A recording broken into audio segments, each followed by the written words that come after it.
Yeah, this is Frank Demore with the Last Chronicles of Planet Earth.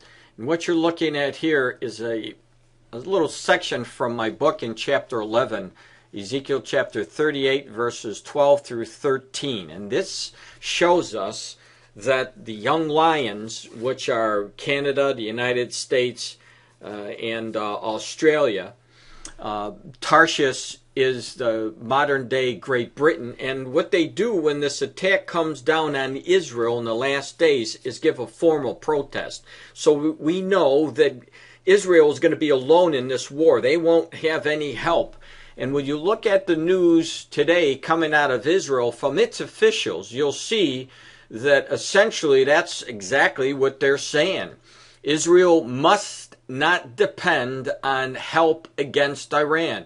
Strategic Affairs Minister says that Israel should confront Iran's attempts to arm itself with nuclear weapons as if the Jewish state stands alone.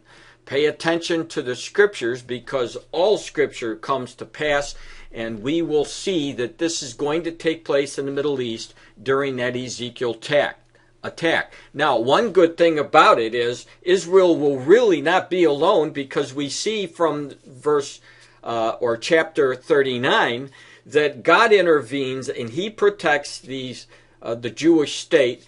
And what the armies try to do to Israel, God will do to these armies. And 5/6 of the invading armies who come down on Israel in the last days will be completely wiped out, according to the scriptures.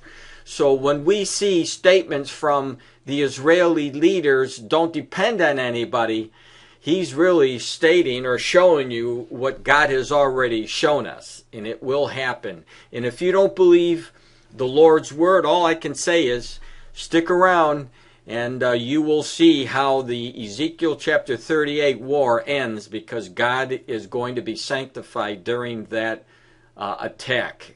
And Israel